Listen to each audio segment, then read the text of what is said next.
Hi, everyone. Thank you for tuning in to another one of our conversations at home. My name is Liz, and I'm really excited to be joined today by Patrick Fabian. You know him as Howard Hamlin on AMC's Better Call Saul. Thank you so much for joining me today, Patrick. Absolutely. Thank you very much for continuing the SAG Foundation's tradition of having conversations, even though we're having them a little differently these days. Well, we're glad to still be doing this and chatting with excellent people like you. Thanks. Well, I'm psyched to be chatting about Better Call Saul as well. We're in our 5th season. We're very excited about it. Oh, and it has been such an incredible season so far, episode after episode, absolutely amazing. Before we get into that, though, I do want to take a second to remind everyone that the SAG-AFTRA Foundation is currently raising money for our COVID-19 fund to help SAG-AFTRA members being affected by the closed productions and who are currently out of work. If you need help, ask, and if you can help, please give. More information on our COVID-19 fund can be found in the comments below this video. Now, Patrick, how are you handling your quarantine? I'm doing. The thing is, being an actor is always freelance work. So the idea of not doing anything for stretches of time, I'm kind of used to. What has been removed is there was always that idea of like, maybe tomorrow something's going to change. Maybe tomorrow the phone will ring and I'll have this opportunity. And since the phone is not ringing, since all of business is shut down in all businesses, there's that weird sense of like, oh, now I really never will work again as an actor, which is the paranoia every actor has. As soon as you get a job, you assume it's going to end and that'll be the last job you ever have. So I'm sort of managing that on a day-to-day basis. I'm trying to take advantage of it as best I can to make the best of a bad situation. One, as you mentioned at the top with the COVID-19, you can donate to SAG. Any place you can help, I think is a great way. It's a great moment to outreach. Obviously not physically, but any way you can. I know with touching base, picking up the phone, actually calling people has been really good. And then also just keeping up a routine, for any performers out there. You got to keep your body and keep your muscles and your mental muscle going. So, it's a great time to read those stack of plays that have been sitting next to your bedstand that you've been posing with for the last year and a half. And I'm talking to me, by the way. Well, I think that's all really great advice, and I'm glad you're keeping it together and keeping a routine and keeping things going. Yeah. Well, the thing is, I think with this, it gives a moment, we're on a forced pause. We're on a forced pause is the best way to go. So what are you going to do with that? I can go crazy. I can go down the internet, which I'm sure we're all doing. We're all way too much on Twitter and Instagram and multiplying that. However, I've also caught up on some good TV as well and caught up on performances and things I haven't seen before, things I've been meaning to get to. In my case, my wife and I, we've got 2 small kids, 7 and 9. So actually they're not that small. They're very much loud, crazy devils is what they are. And that takes a lot of wrangling. And late at night, it's been nice knowing that since there is nowhere to go the next day, we're staying up a little bit later and we're watching some things. And we just ate some things. I think, Tiger King, we all ate that. At least a lot of people did. And then I got to catch up on, for instance, The Morning Show, which is a show that I started to watch, but then, life happens. And then I watched the first 2 episodes and then I didn't. And then I was able, like in 2 or 3 nights, to finish it off. And it was very satisfying. It was great to watch other people's work and see, what productions look like when you spend a lot of money per show, because it's a gorgeous looking show. So I'm enjoying the quarantine for that, if nothing else. I think it's incredible, especially because we're all getting to kind of binge the stuff that we've been putting off and digest it really quickly. But it's hard right now for me personally with Better Call Saul because I want to know what happens in the next episode and then have to wait week by week. I woke up early this morning to watch last night's episode, wanted to make sure I caught it. And then you only have 1 episode left this season. The season finale is next week, right? Yeah, it is. And, I feel the same way, by the way. As much as I'm in the show, and I say this honestly to any other performers out there, we've all been in good things and bad things. That's just the nature of the business. I'm always surprised and thrilled when all of a sudden I see myself come across the screen on this show. I go, oh my God, I'm in this. Because I'm so excited to work with these people. I think the writing is really wonderful. They shoot us like movie stars and I wear these beautiful suits.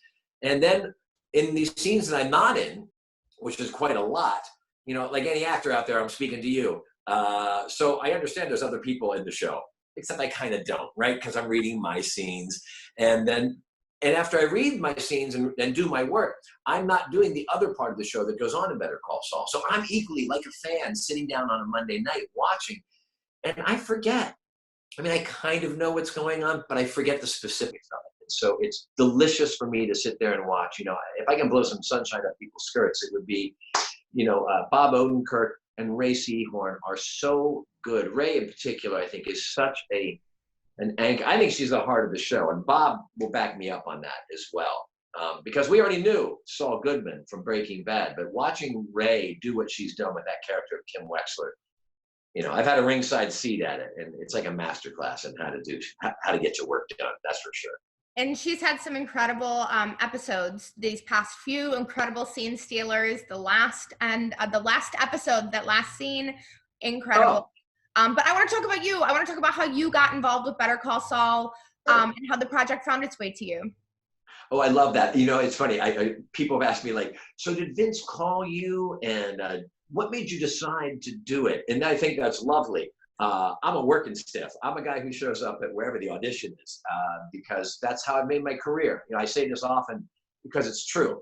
When I got out of college and I was in my 20s, all my other friends who were in their 20s, we all wanted to be Brad Pitt. But that part was taken. And by the way, rather well played by Mr. Pitt for a continuing couple of decades. So we all wanted to be movie stars, right?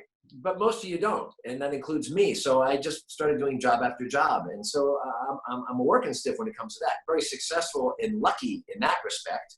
I managed to cobble it together and worked on a zillion things, but I've also stuck around. I've been passed around town, we like to say. So the idea that, mid-career, all of a sudden Vince Gilligan is calling me or they're offering me something is I find funny, because I got this job the way I got every other job I've gotten, basically. I got an audition because my agent submitted me to a casting director. Thank you, all the casting directors out there, and specifically Sharon Bialy and Sherry Thomas, because they're the ones. Bialy Thomas is a great casting house, even if they didn't cast me in this, FYI. They're just smart and good. And they brought me in. And they bring me in and I read. And then eventually Vince Gilligan and Peter Gould saw the tape of my audition. Sorry, just real quick. I go into that audition because I knew it was the prequel to Breaking Bad. And so I thought, well, they're going to get a movie star for that. There's just no question about that. They're going to get whoever they want. And what they want is not me. But Bialy Thomas is a casting office that they also do The Walking Dead. And The Walking Dead at that point, I think, was in season 3 or 4. And I thought, hey, maybe if I do well on this Better Call Saul thing, just maybe I will get like a 3-episode arc on The Walking Dead and get eaten by a zombie. That was my goal. To go see the casting director, remind them that I know how to act, and hopefully I'll get a job elsewhere, because there's no way I'm going to get the Saul thing. So I'd almost sort of taken the pressure off myself to do that. So consequently, when they called to say they wanted to test me, and I got to go back and test, I was, sort of not really believing it. I think I was more relaxed for anything that I'd ever done for a job like that. And this is getting a little long-winded, but I just want to say this as well. So the week before I got in the audition for Saul, I had a pin in me. Actors will recognize. I had a pin in me for an episode of Dog with a Blog on ABC Family. A very fine show. I believe the dog was number 1 on the call sheet there. And my friends played the parents on that show. And I'd gone in for it, and I got there, and when you reach a certain age in the business, you realize the roles are few and far between. And so I got there, and everybody was there. Everybody I'd known for 20 years was there. We're all wearing our acting suits, and there's like 30 of us, I swear. And then all of a sudden you're like, wow, this is a terrible business. Why did any of us decide to do this? Anyways, I go in for that job, and I get a pin put in me. And so I'm like, well, this is great. My kids will watch this show, and everything else will be cool. And, it's nice to have a job, right? For 5 days, I keep waiting for the phone because I'm still a child and I haven't learned, waiting for the phone. And I call my agent to be like, hey, what happened to that pin? Terrible idea. He calls back 2 minutes later. He had forgotten about it, of course. And he says to me, I'm sorry, that's gone. They offered it to a Name Me Your Name. And I go, a Name Me Your Name to work under the dog on Dog with a Blog? I mean, I really went down the hole. And I was like, oh. 5 days later, I get this audition for Better Call Saul. I don't think I changed as an actor in between those 5 days. I didn't become something else. I did my job, which my job in my mind is to go in and do the material you're given for those 5 minutes and show those people across the table that this is what you would do with this. Show them you know how to act. That's really it. And then hopefully you're the answer to the question that they've asked, which is, who is this person? And in this particular case, very long-winded answer, sorry, it turns out I was the answer to who is Howard Hamlin, at least in the eyes of Vince Gilligan and Peter Gould. And at that point, those are the only opinions that mattered. And so therefore, you know, life-changing job. Oh my gosh, how did it happen? It happened like I'd gotten every other job, basically. You know, you do your work, you prep, you go, you hope, and then you try and forget about it until the phone rings, and then you get excited, you know? I think that's such a great story, and it's one that our audience of actors is really going to relate to, because even if they haven't necessarily been in that exact situation, there are going to be little nuggets in there that they go, yes, that has happened to me. And thank you for sharing with it, because it's Sure. going to be great for them. But I also I'm curious, when you first booked the role of Howard, how much information did they give you up front about his character and who he was going to become throughout the arc of the show? Oh, none. As a matter of fact, so I lose the dog with the blog job. And of course, it's real fun to be my wife around this time, right? Any partners out there of actors, and God forbid you're both actors, right? You know how that goes, right? So I'm a lunatic. I'm crazy. I got squirrels in my brain. So I lose the dog with the blog job. And then I get this audition for Better Call Saul. I'm like, oh, that's good. Except it's 3 pages of sides. There is a line of character description, sort of calls him Kennedy-esque. He's a lawyer. That's it. No script, no nothing. And I come down to my wife and I go, can you believe this? How do they expect me to audition with this? It's like being on a merry-go-round with a bullseye 50 yards down the road, and I've got one dart. And so I'm very dramatic about that. And my wife says, very smartly, she goes, well, isn't that great? You can make up whatever you want. Well, not the answer I wanted, obviously, but she wasn't wrong. So I was like, oh, okay. So then I go into the room to meet Sherry Thomas, because I'm going to get on, you know, Walking Dead. And she says, when I sit down, she goes, oh, they like it real. Vince and company, they like it very real. And as a good actor, I'm like, got that, take that note, right? It's only like 3-4 pages of sides. They like it real. And then I proceed to audition through the camera, through the back wall, through some amphitheater that I don't know exists. I am so big, and I'm doing that thing, you'll recognize actors out there, of you're on a freight train and you know it's a shitty freight train and you can't get off. You can't stop. You can't just stop yourself and say, may I start again? It's just out of control. And it's that awful feeling. It's hot and cold at the same time. And I finish, and Sherry Thomas looks at me and she goes, okay, they like it real. So let's do another take. And in my reptilian brain, after like 27 years of auditioning, at least I understood she was gently saying, you did not listen to the note. You have not achieved the single note I gave you. So I'm beating myself with the acting stick. You're a bad actor. You're terrible. You'll never be on The Walking Dead. And then and I go, I know enough to adjust, and I let it go. Whatever I was doing, I literally just let it go. And I've made my intentions, and I've figured out what the scene is in my mind, and I just play those. And I do that old acting 101. I was talking and listening to my scene partner. Funny that. So I do that. And then we finish, and then we have a nice chat. And I drive away, and I think, oh, you know, maybe the zombies are back in play. 2 weeks later, I get a call, and they say, Vince and Peter saw your tape. They'd like to test you. That's how quickly it flipped. Then I go and I test, and then I get the job.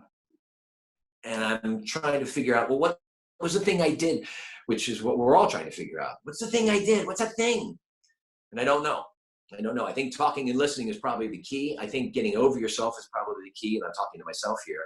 I think relaxing and trusting that you may know what you're doing. I think being prepped, and also getting rid of results. The result of the audition, am I going to get the job? Well, that's out of your hands anyways. And also getting out of the results of the scene, which as an actor, you can't play the results. And this is all that sort of washes in you at the same time as like, I've got rent to pay, and why am I not Brad Pitt? And oh my gosh, is that gray hair? And the answer is yes. As a matter of fact, the answer is yes. So that's all that goes into that. And then on the other end of it, it looks like, oh, so how did the job come to you? And really it's this tortured, you know, crooked line, like every actor, like every job you get, it sort of comes like this. It rarely is this straightforward thing, I think. Yeah, success isn't a straight line. It's a line that moves all around. Well, and here you are all these years later on Better Call Saul. We see in season 4, Howard begins to unravel after Chuck's death. What different aspects were you able to bring to the character throughout that season? Well, again, good writing makes even adequate actors look really good. So I tip my hat to that writer's room. They have written the character Howard. And now we're in season 4, so without a doubt there's a meshing. They play to my strengths. One informs the other. I'm sure that's the way it works. But these writers, as opposed to making Howard one-dimensional, sort of the evil guy or the bad guy who just does one thing, have allowed them to have some depth. So the death of Chuck was a huge thing. And they allowed Howard to actually sort of make a midlife change. Like, he gets into therapy. He lets his tie down, literally. And he comes through it on the other side a better man. He has processed it in a healthy way, I like to think. And I'm talking for myself now. I'm not talking for the writers. But as an actor, I'm like, Howard has processed it in a healthy way, maybe not the same way that Jimmy has processed it. And I think the differences that you see coming into season 5 is exactly where Jimmy and Howard are in relation to how they dealt with or didn't deal with Chuck's passing. Well, we see that at the end of season 4, he's gotten his life back on track. What was really rock bottom or the turning point for Howard? Oh, rock bottom, hands down, is I'm in the courthouse bathroom with Jimmy, and I'd forgotten my tie bar, and my tie is undone. I think we even had a cufflink that was missing. And for Howard, who is a man who is always put together and knows what his next 3 and 4 steps are, that was his willingness to actually be publicly disheveled and broken. And even in that scene with Jimmy, in the midst of it, Howard reaches out and admits, 1, he's going to therapy, and 2, is saying to Jimmy, it's working. And here, you should do this too. And Jimmy sees the visage of Howard completely wrecked and wants nothing to do with it. If that's therapy, if that's getting your act together, he wants nothing of it. And from that point on, Howard starts to build himself back up. It's all sort of the classic, 12-stepping, if nothing else, or religious experiences. You get broken down, you walk into the desert and you have an epiphany, and then slowly you build yourself back up. And that's what we find. He builds himself up by the end of season 4, and then season 5, he's on a new plane. He's on a new existence. I mean, the audience may or may not like that existence, or may find it false and or unsupportive. But for this actor and for this guy, I think he's locked into something. Well, we see that he's not only rebuilt himself, but he's rebuilt the firm. He's turned HHM around. Has the whole experience softened him a little, or how else has it really shaped and changed his character? Well, I think, again, this is a gift from the writers. He has Namaste on a license plate as a vanity plate on his Jaguar. So it tells me, like, Howard's got prayer beads, but they're like alabaster, and they're from some rare place up in the Hindu mountains or something. You know what I mean? So I believe he believes it, and I believe he's made a turn, but there's a bit of, well, now we have this new world where we get to show and conquer. How meditative are you? How deep is your spirituality? And in the end, he has that great scene with Jimmy at the Forky restaurant. And he talks to him, and he gives Jimmy an offer for a job. And he says blatantly, I need a hustler like you. So in terms of rebuilding HHM, Howard totally understands what his lacks are. Chuck used to be occupying a space that Howard never could, which was basically the man who knows law inside and out. Howard's the titular head of the firm, right? So he knows how to golf in glad hand, and that's his skill set. He will never have Jimmy's street smarts. But now he's come through this, and he recognizes that he needs that. He needs that with the new HHM. And he's willing to, it's not even put bygones. He's done the work. He's willing to reach out on a very honest, open level to give Jimmy a chance. Jimmy's responses, of course, are, in my mind, because of what Jimmy has been unable to, shake off him. But that's my opinion. What's that? Because he didn't go to therapy. Jimmy didn't go to therapy, and Howard gave him the chance and everything. Were there any underlying motives in that job offer? Was it a way for him to rid his guilt? Was it a peace offering, or was it simply a business transactional? Oh, I think it's all of those things. I think you hit the nail on the head. Again, the writers are so great. We got a triple thing here. One, he needs them. Two, he gets to wash his hands of any residual guilt, because he started off season 4, confessing to what he thought was his responsibility with Chuck's death. And also it's to make up for lost time. I think he's always felt paternalistic towards Jimmy. We saw that in season 1 when he had to let him know that he wasn't going to be in the firm, in the birthday cake scene. And let's face it, he got him a job, not Schweiker and Coakley, at Davis in Maine. He got him the lawyer dream job. Jimmy screwed that up. And still Howard is here again, because I think he's always had a feeling that he was like a father figure. I think Howard likes that and believes that. So it's all those three things. But, if you can be a father to a son who knows how to, pull a switchblade, that's not a bad thing to have.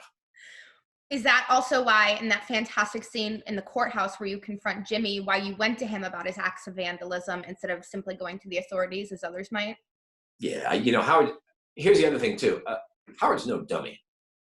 He may be a peacock. He may be vainglorious, and people might think, oh, he's a softie. Look, he had Chuck doing his work for a lifetime, basically. He's run a very successful firm. You don't do that by being a dummy. I think the bowling ball, he already suspected who it was going to be. And then when the hookers get sent to lunch, who would be so immature and so pointed in their anger and unable to address their own emotional failings? There's only one person in Howard's life. So that final chance when he sees him in the courthouse, just be like, he's still going to give him one last chance, which I think is Howard. I think the unspoken part of that scene is Howard's going to offer him the job one more time. And Jimmy's going to say, you know what, I will take it. And then Howard's going to get a chance to flip the advantage by saying, before I say yes, I want you to confess that you did these things. But we never get to that scene in my imagination, because Jimmy's so torqued by his own actions that he's witnessing with Lalo, that when he turns back around to me, he's full of what we see. Allison Tatlock wrote such a beautiful episode and it's funny when you're filming something like that, you're onto something, something's happening, but you really don't get to appreciate it till you see the final product, right? I'm absorbing the blows, making decisions, and then walking out as those verbal body blows are being rained down on me as Jimmy becomes unhinged.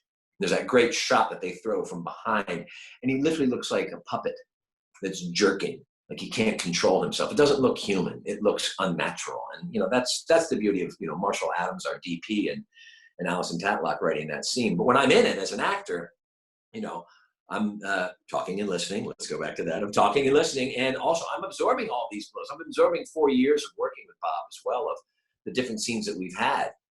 And so when I leave, when I exit, that's Howard making up a mind and turning a page as well. I'm done. At least it looks like I'm done, right? We'll see, won't we? I guess we will. Is Howard and Jimmy's relationship repairable, or will he always be the villain in Jimmy's story for what he represents? Well, I think Jimmy's made it clear. That there is no forgiveness. Let's face it. When he uncorks that, you killed my brother. Oh, that's big. That's big. That's been unspoken and unsaid. Although in season 4, he has that wonderful line when I confess, I think maybe Chuck killed himself because of me. And Jimmy says, well, Howard, I guess that's your cross to bear. Boom. And that's also, you go back a season, and that's when everyone, like Kim's look to him of like, what did you just say? That's when the audience also goes like, oh, right. We may not see Kim and Jimmy go have like a nice ranch style house and 2 kids. That may not be the ending here. It might be, but it didn't seem like it at that moment. And then it gets fulfilled with him just straight out saying, you killed my brother. And Howard knows. And by the way, Howard knows that he didn't kill his brother. That's why he can absorb it. That's why he doesn't come back at him. There's nothing to come back with him. And Howard's saying, Jimmy, I feel your pain. I'm sorry you're in pain. Oh my gosh, that just lights a fire under him. Of course it does. It's the truth. Nobody likes it when the truth is like bullseyed on them. We know there are many dark days ahead for Jimmy, especially having seen what we've seen in the Breaking Bad timeline, but what does the future hold for Howard? Ooh, what does the future hold for Howard and for Kim and for Nacho? It's been much speculation. Look, just because we don't see Howard Hamlin in the Breaking Bad that was shot already doesn't mean Howard Hamlin doesn't exist in that world. You know, people have pointed out, you know, we never saw Saul Goodman go home during Breaking Bad. So I don't know what the writers have in store, first of all. I don't know if they're planning on linking it up directly or if they'll flow underneath it, because they're very good with time shifting. I mean, for all we know, we could see scenes that are occurring during the Breaking Bad timeline, but they're just existing in the show called Better Call Saul. So does that mean Howard has a life in that area?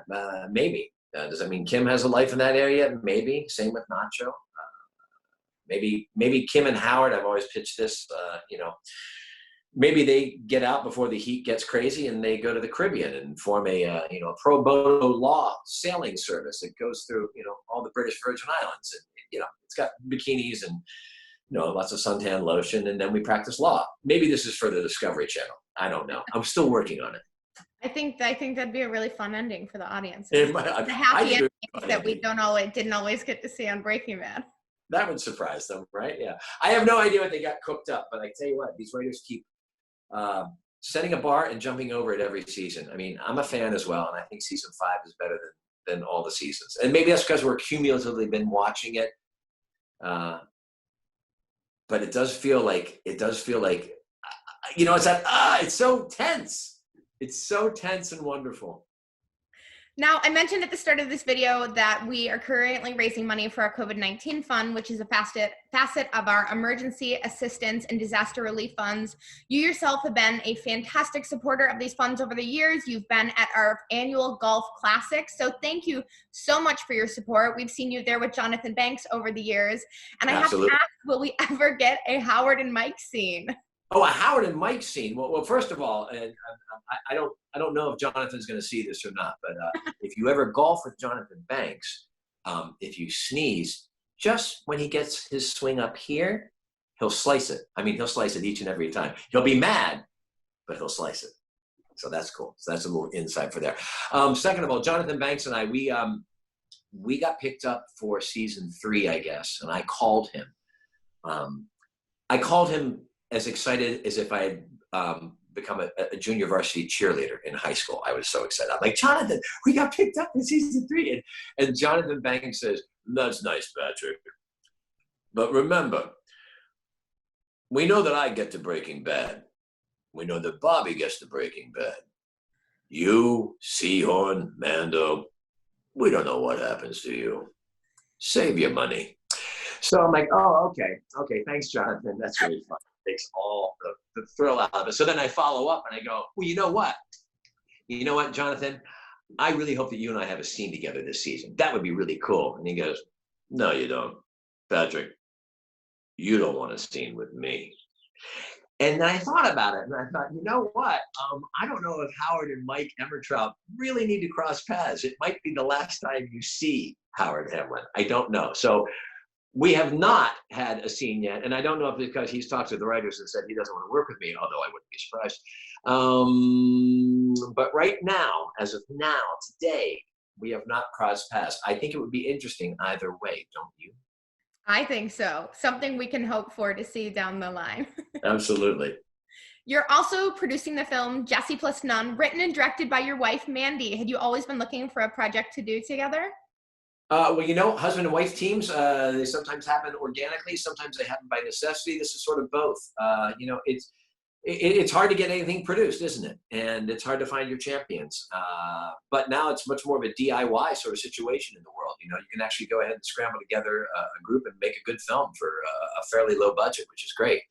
So she wrote a great script. And we've made some offers to some stars, as it were, and we're sort of awaiting on that. But we're going no matter what. Come hell or high water, we're making the film sometime late this fall, and we're planning on shooting in New Mexico.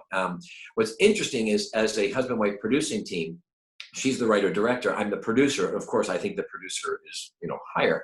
And I've got a lot of ideas and a lot of opinions, but it turns out in our husband-wife dynamic, that doesn't really seem to matter very much. So she listens to me very carefully, but I think she's going to do exactly what she wants to do and needs to do. So I may end up working craft service more than doing anything else on the film, but we're very excited about it. We're going to get our friends roped into it, and hopefully we'll be in the can and wrapped by the end of the year. And you're also filming season 2, or were filming before everything got shut down, season 2 of Netflix's Special. Any updates on when we can expect to see that? When the industry starts to open up, which we don't know at this point where that may be, we're hoping midsummer. I think all of us are hoping midsummer things will start matriculating back to a workforce of some things. And I know content and the entertainment business is equally eager to get back to work. So I was working on a Friday, waiting for my call time for a Monday, and I got the call on Sunday that we were shut down, like a lot of people in town. And you go, So we're almost done with season 2 of Special, and we're planning on going back. I got a call the other day reminding us that as soon as business opens, we will be going back to finish it. So that's good. It's Ryan O'Connell's show. It got some awards last year. Jessica Hecht is in it, and I get to be partnered up with mostly her, and it's a lot of fun. I've had a really great time doing it. I look forward to getting back to work on it. Do you have any other upcoming projects that we should know about? Oh, I have not given up the guest starring everywhere I can hat. People are like, oh, you're on SAUL, you must never work again. Are you kidding me? I love to continue to work. So I was just recently in a film that's I think out on iTunes now called Eat Brains Love, which is exactly what you think it is. It's based off the popular kids YA novel. There's lots of eating, there's lots of brains, and there is love. You can catch that. And also I was on Carol's second act for about 4 or 5 episodes playing a love interest of Patricia Heaton. And I got to work with her and Kyle MacLachlan and so many funny people on that show. And I hadn't been on a sitcom in a long time. And it was really, really fun. She's terrific. And we had a bunch of great chemistry. And we're waiting to see if that show gets picked up for a second season. And I always say, I'm not dead on the show, so maybe I'll come back on that as well. Well, perfect. Fingers crossed on the second season. Look forward to seeing you pop up everywhere and everything that we're watching. I want to remind everyone that Better Call Saul airs Monday nights on AMC. Patrick, thank you so much for taking the time to speak with me today. Absolutely. Thanks, everybody, for tuning in.